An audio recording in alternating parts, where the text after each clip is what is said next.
जय हिंद दोस्तों, मैं दिलीप कुमार। हम लोग इस वीडियो में पढ़ेंगे उत्तल दर्पण। उत्तल दर्पण है क्या? इससे पहले वाले वीडियो में हम लोग अवतल दर्पण के बारे में पढ़े थे, उसका उपयोग, अवतल दर्पण को अपसारी दर्पण क्यों कहा जाता है, ये सब हम लोग इससे पहले वाले वीडियो में पढ़ चुके हैं। इस वीडियो में हम पढ़ेंगे उत्तल दर्पण। उत्तल दर्पण तो लिखेंगे वैसा दर्पण जिसका भीतरी भाग कलई किया हुआ रहता है। वैसा दर्पण जिसका भीतरी भाग कलई किया हुआ रहता है,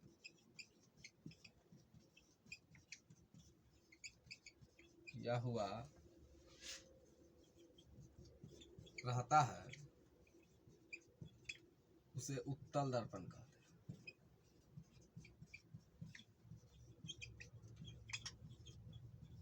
उत्तल दर्पण कहते हैं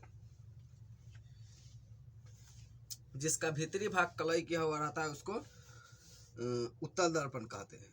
अतः उत्तल दर्पण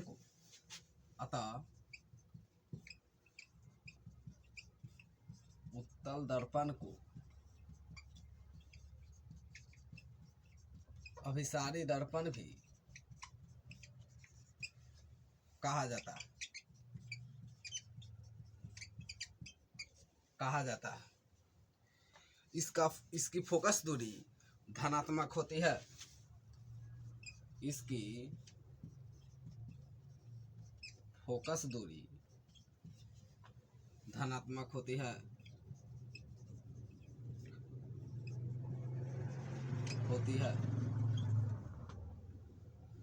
ठीक है, इसकी फोकस दूरी धनात्मक होती है। उत्तल दर्पण इस प्रकार होता है। ऐसे चित्र में इसको हम लोग ऐसे देखते हैं, जिसका भीतरी सतह कलई किया हुआ रहता है, उसको हम लोग उत्तल दर्पण कहते हैं। यह हुआ उत्तल दर्पण जिसका भीतरी सतह कलई किया हुआ रहता है, उसको हम लोग उत्तल दर्पण कहते हैं। अब आगे है उत्तल दर्पण के उपयोग। इसका उपयोग, उत्तल दर्पण का उपयोग हम लोग कहाँ करते हैं, किस किस जगह पे करते हैं। तो उत्तल दर्पण का उपयोग हम लोग मोटर गाड़ी के साइड मिरर के रूप में करते हैं। उत्तल दर्पण का उपयोग मोटर गाड़ी के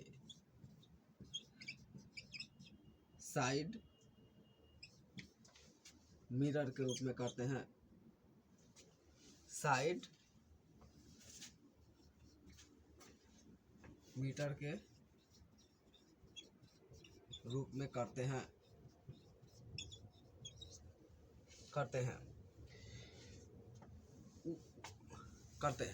अब इसका उपयोग, उत्तल दर्पण क्या है, इसका उपयोग हो गया, हम लोग पढ़ लिए हैं। अब हम लोग पढ़ेंगे उत्तल दर्पण को अपसारी दर्पण कहा जाता है। क्यों कहा जाता है उत्तल दर्पण को अपसारी दर्पण, तो इसके बारे में हम लोग पढ़ेंगे। और पहले इसको हम लोग साफ कर लेते हैं। अब हम लोग पढ़ेंगे उत्तल दर्पण को अभिसारी दर्पण क्यों कहा जाता है। क्वेश्चन है, उत्तल दर्पण को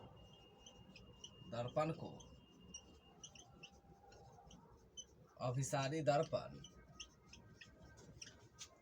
कहा जाता है, क्यों? यह क्वेश्चन है, तो इसका आंसर लिखेंगे हम लोग। उत्तल दर्पण को अभिसारी दर्पण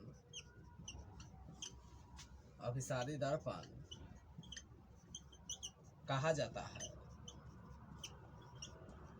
क्योंकि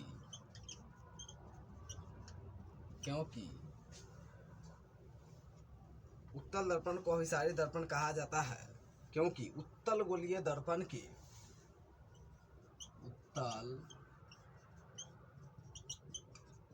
गोलीय दर्पण के उत्तल गोलीय दर्पण के चलने वाली किरण दर्पण के चलने वाली किरण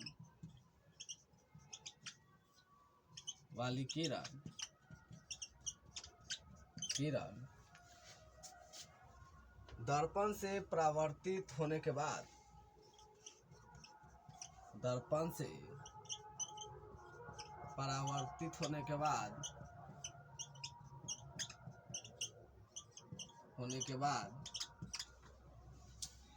परावर्तित होने के बाद मूल्य अक्ष के किसी खास बिंदु से निकलती है।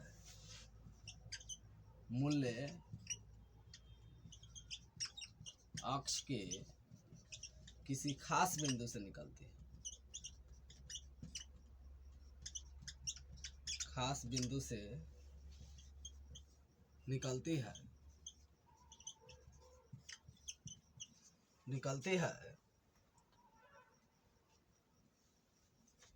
यदि निकलती है।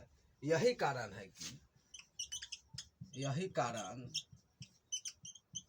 है कि उत्तल दर्पण को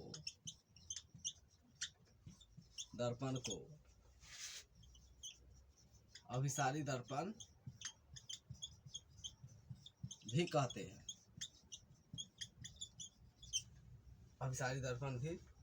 कहते हैं। इसको हम लोग पढ़ के सुन लेते हैं। उत्तल दर्पण को अभिसारी दर्पण कहा जाता है क्योंकि उत्तल गोलीय दर्पण के चलने वाली किरण दर्पण से परावर्तित होने के बाद